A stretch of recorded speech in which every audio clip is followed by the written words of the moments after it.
Hello అండి, నమస్తే. Welcome back to my channel Sauji Dakshu vlogs. ఈరోజు అయితే యూస్ఫుల్ ఇంట్రెస్టింగ్ టిప్స్తో మీ ముందుకైతే వచ్చానండి. వీడియో నచ్చినట్లయితే లైక్ చేయండి, షేర్ చేయండి. ఇక్కడ చూడండి, మనం పండగలకి ఫంక్షన్స్కి గోరింటాకు పెట్టుకుంటూ ఉంటాము. గోరింటాకు ప్లేస్లో కోన్ తీసుకొచ్చుకుంటాం కదా. కోన్ పెట్టుకోవడం అయిపోయిన తర్వాత చాలామంది పడేస్తూ ఉంటారు. అస్సలు పడేయకండి. సో ఈ విధంగా మిడిల్ కట్ చేసేయండి. ఈ విధంగా మనము ఫింగర్స్తో తీస్తున్నప్పుడు లోపల నుంచి గోరింటాకు వస్తుంది కదండి. సో మన ఇంట్లో అయితే సిల్వర్ ఐటమ్స్ వెండి ఉంటాయి కదా. సో అవి ఏంటంటే మనం ఎంత నీట్గా క్లీన్ చేసినప్పటికీ కూడా కొంతకాలానికి షైనింగ్ తగ్గి బ్లాక్ షేడ్లోకి అయితే వస్తుంది కదా. సో మనం ఈ గోరింటాకుతో నీట్గా ఇలా రుద్దినట్లయితే మనం కడిగిన తర్వాత చూడండి ఎంత తెల్లగా తలతల మెరిసిపోతున్నాయో. సో ఈ టిప్ అయితే ప్రతి ఒక్కరికి యూస్ఫుల్ అవుతుందండి. ఎందుకంటే ప్రతి ఒక్కరూ కోన్ పెట్టుకుంటూ ఉంటారు కదా, కాబట్టి అది పడేస్తూ ఉంటారు కదా. అలా పడేసేటప్పుడు ఇలా అయితే ఒక్కసారి ట్రై చేయండి. సో మీకు నచ్చినట్లయితే లైక్ చేయండి, షేర్ చేయండి. నెక్స్ట్ టిప్ అండి, ఇదైతే చాలా ఇంపార్టెంట్, యూస్ఫుల్ అండి. ప్రతి ఇంట్లో కూడా దోమల బెడద ఎక్కువగా ఉంటుంది కదా. అదేవిధంగా చిన్నపిల్లలు ఉన్న ఇంట్లో అయితే ప్యాడ్ స్మెల్ కూడా వస్తుంది. ఎందుకంటే వాళ్ళు ఏదో ఒకటి పారబోస్తూ ఉంటారు. అదేవిధంగా టాయిలెట్ పోయటం అంతా కొంచెం బ్యాడ్ స్మెల్ వస్తూ ఉంటుంది కాబట్టి అదంతా పోవటం కోసం ఒక చిన్న మట్టి ప్రమిద తీసుకొని ఒక 5-6 లవంగాలు, ఒక 6-7 మిరియాలు, చిన్న దాల్చిన చెక్క చిన్న చిన్న పీసెస్లుగా కట్ చేసి వేసేసుకోవాలి. నెక్స్ట్ బిర్యానీ ఆకు కూడా చిన్న చిన్న ముక్కలుగా చేసి వేసేసుకోండి. వెల్లుల్లిపాయ పొట్టు ఉంటుంది కదా, అది పడేస్తూ ఉంటాం మనం దేనికి పనికిరాదని, అది కూడా దీంట్లో వేసేసుకోండి. హారతి కర్పూరం ఉంటుంది కదా, ఆ బిళ్ళ కూడా ఒకటి చిన్నది తీసుకొని పౌడర్ లాగా చేసి వేసేసుకోండి. ఇప్పుడైతే ఇది వెలిగించేసేయండి. ఇది వెలుగుతూ ఉన్నంతసేపే కాదండి, ఇది చల్లారిన తర్వాత కూడా మంచి స్మెల్ అయితే వస్తుంది. చూసారు కదా. అయితే ఇది మట్టి ప్రమిద పట్టుకోవడం మనకి కొంచెం ఇబ్బందిగా ఉంటుంది, చేయి కాలుతుందేమో అనుకున్నప్పుడు ఈ ప్రమిదని ఒక ప్లేట్లో పెట్టుకొని ఇల్లంతా కూడా చూపించేసేయండి. బెడ్రూమ్, హాలు, కిచెన్ మొత్తం కూడా ఈ పొగ వస్తే చాలండి. ఈ పొగ నుంచి వచ్చే స్మెల్ ఇల్లంతా అబ్జర్వ్ చేసుకోవాలి. అంతేకాకుండా ఇది లాస్ట్లో ఇంకా స్మెల్ వస్తుంది. లోపలంతా కూడా కాలిపోతూ ఉన్నప్పుడే కదండి స్మెల్ వచ్చేది. అదంతా కూడా మనము ఆ స్మెల్ మళ్ళీ ఇంకా వాష్రూమ్లో కూడా, బాత్రూంలో బ్యాడ్ స్మెల్ వస్తూ ఉంటుంది. అక్కడ కూడా దోమలు, చిన్న చిన్న నుసు పురుగులు ఉంటాయి కదా, అవి కూడా పోవాలి అనుకుంటే ఇదే అక్కడ కూడా పెట్టుకోవచ్చు. సో ఈ టిప్ ప్రతి ఒక్కరికి యూస్ఫుల్ అవుతుంది కాబట్టి ఒక్కసారి అయితే ట్రై చేయండి. నెక్స్ట్ టిప్ అండి, ఇది కూడా చాలా ఇంపార్టెంట్, యూస్ఫుల్. చాలామంది వెల్లుల్లిపాయలు తీసుకొచ్చిన తర్వాత వాటిని చాలా జాగ్రత్తగా ఏదైనా జల్లిపుట్టలో గాలాడే ప్రదేశంలో పెట్టుకుంటే ఎక్కువ రోజులు నిల్వ ఉంటాయి. ఇది దాదాపు అందరికీ తెలిసిన విషయమే. ఒకవేళ బై మిస్టేక్ మీరు మర్చిపోయారే అనుకోండి, నేనైతే అలానే మర్చిపోయానండి. ఒక కవర్లో పెట్టేసి ఉంచాను, ఇంకా అది అలానే ఉండిపోయింది. కొంతకాలానికి ఈ విధంగా పాయలకి ఇలా మొలకలు వచ్చేసాయి. మరి కొన్ని పాయలు చచ్చిపాయ అంటారు కదా, అంటే నలిగిపోయినట్టుగా కొంచెం బ్లాక్ అయిపోయి ఫంగస్ ఏర్పడుతుంది అనమాట. వాటిని మనం ఇంకేం చేయాలి, మళ్ళీ అలానే ఉంచేసామే అనుకోండి, ఆ ఫంగస్ ఇంకొక పాయ కల్లుకుపోయి మొత్తం కుళ్ళిపోయి పాడైపోతూ ఉంటుంది. అలా కాకుండా ఈ విధంగా మనము పాయల్ని సపరేట్ చేసేసుకోవాలండి. అంటే మనం వెల్లుల్లిపాయ గడ్డ ఉంటుంది కదా, ఆ గడ్డని అలానే ఉంచుకోకుండా ఈ విధంగా పాయల్ని సపరేట్ చేసేసుకొని చాట్లో ఉన్న పొట్టు అంతా కూడా చెరిగేసి ఓన్లీ పాయలు, మంచి పాయలు మాత్రమే ఉంచేసి వాటిని ఎండలో ఒక 1 అవర్ పాటు ఉంచేసేయండి. ఆ తర్వాత మీరు ఏదైనా గాజు సీసాలో లేకుంటే నార్మల్గా ఏదైనా ఒక జల్లిబుట్టలో, డబ్బాలో అయినా నిల్వ చేసుకుంటే ఎక్కువ రోజులైతే స్టోర్ ఉంటుంది.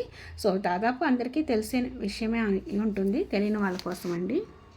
నెక్స్ట్ టిప్ అండి, ఇదైతే చాలా చాలా యూస్ఫుల్, ఇంపార్టెంట్. ప్రతి ఒక్కరు కూడా హాఫ్ శారీ లేకుంటే డ్రెస్సు, అంటే లెహంగా డ్రెస్సు ఉంటాయి కదా, టాప్ ఉంటుంది కదా, అలాంటి వాటికి కూడా హుక్స్లు వస్తూ ఉంటాయి. అయితే మనం వాష్ చేసినప్పుడు బయట దండం మీద ఆరేస్తూ ఉంటాం. అయితే జాకెట్ మొత్తం ఎండినా కూడా హుక్స్లు పట్టి దగ్గర మాత్రం తొందరగా ఆరదండి. అయితే ఆరిపోయింది కదా జాకెట్ అని చెప్పేసి తీసుకొచ్చి నార్మల్గా మనం ఫోల్డింగ్ చేసేసి అలా పెట్టినప్పుడు కొంతకాలానికి ఈ హుక్స్లు తుప్పు పట్టినట్టుగా షైనింగ్ చేంజ్ అయిపోతుంది అనమాట. అయితే అలా తుప్పు పట్టుకోకుండా ఎప్పటికీ అలానే ఉండాలి. ఒకవేళ తుప్పు పట్టినా కూడా కనిపించకూడదు, జాకెట్ అంతా కూడా చిరిగిపోకుండా ఉండాలి అంటే ఈ విధంగా హుక్స్లకి, అంటే బ్లౌజ్ కలర్ని బట్టి మనం నెయిల్ పాలిష్ ఉంటుంది కదా ఇంట్లో, ఇక్కడైతే గ్రీన్ అండ్ మెరూన్ ఉంది కాబట్టి నేను ఇలా మెరూన్ కలర్ నెయిల్ పాలిష్ వేస్తున్నాను హుక్స్లకి. ఈ విధంగా వేయటం వల్ల హుక్స్లు అసలు తుప్పు పట్టడం, షైనింగ్ కోల్పోవటం అనేది అసలు ఉండదండి. తుప్పు పట్టడం వల్ల ఏంటంటే మనం ఫోల్డింగ్ చేసినప్పుడు ఆ హుక్స్లు బ్యాక్ సైడ్ బ్లౌజ్కి అంటుకొని బ్యాక్ అంతా కూడా త్వరగా చిరిగిపోతుంది. సో ఎక్కువ రోజులు బ్లౌజు మన్నికగా ఉండాలి అంటే హుక్స్లు చాలా స్టాండర్డ్గా ఉండేవి మంచి క్వాలిటీ పెట్టించుకోవాలండి. సో అలాగే బాగా ఆరిన తర్వాతే బ్లౌజెస్ని వేటినైనా సరే మనం ఫోల్డింగ్ చేసుకోవాలి. ఈ విధంగా నెయిల్ పాలిష్ వేసుకోవటం వల్ల కొంచెం ఒక 5 నిమిషాలు ఉంచేసేయండి. ఈ విధంగా ఆరిపోతుంది. ఆ తర్వాత మీరు వాష్ చేసినా కూడా నెయిల్ పాలిష్ పోదండి. ఒకవేళ పోయిందనుకోండి మళ్ళీ వేసేసుకోండి.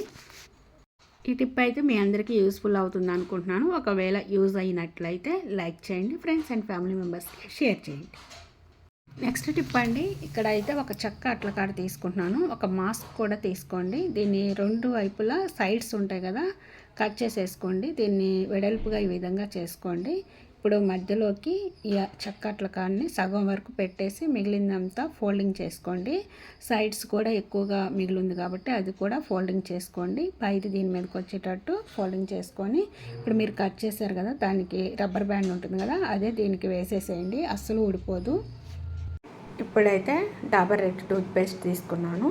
పెప్సోడెంట్, కోల్గేట్ ఏ పేస్ట్ అయినా తీసుకోవచ్చు. ఈ విధంగా అయితే ఇలా అప్లై చేసేసేయండి. ఇప్పుడైతే ఇంట్లో చూడండి స్విచ్ బోర్డ్స్ ఉంటాయి కదా, ఇవి చాలా బ్లాక్గా అయిపోతూ ఉంటాయి స్విచ్లు వేసి తీయటం వల్ల. ఇక్కడ మనం క్లాత్ పెట్టి నీట్గా తుడిచేసుకుంటున్నా కూడా ఒక్కొక్కసారి షాక్ వస్తుంది. ఈ విధంగా చెక్క అట్ల కాడికి ఇలా మనం మాస్క్ పెట్టేసి దీనికి పేస్ట్ యూస్ చేసి ఈ విధంగా మనం క్లీన్ చేసినట్లయితే చాలా నీట్గా తెల్లగా వస్తాయండి. స్విచ్చెస్ అయితే మీరు గమనించండి, ఇంతకుముందు ఉన్నప్పటికీ ఇప్పుడు క్లీన్ చేస్తున్నప్పటికీ చాలా డిఫరెంట్ ఉంటుంది. కొంచెం ఇలా మిడిల్లో గ్యాప్ ఉంటుంది కదా, అక్కడ మన ఫింగర్ కూడా పట్టదనమాట. చక్కగా ఈ అట్లకాడని ఇలా పెట్టేసి మనం క్లీన్ చేసుకుంటే చాలా నీట్గా వస్తుంది. ఒకసారి ట్రై చేయండి. నెక్స్ట్ టిప్ అండి, ఇక్కడ చూడండి, ఇది కూడా ప్రతి ఒక్కరికి యూస్ఫుల్ అవుతుంది. ఇంట్లోకి ఎగ్స్ తీసుకొచ్చుకున్నప్పుడు మనం ఈ విధంగా గిన్నెలో కానీ ట్రైలో కానీ పెట్టేసి ఫ్రిడ్జ్లో స్టోర్ చేసుకుంటూ ఉంటాం.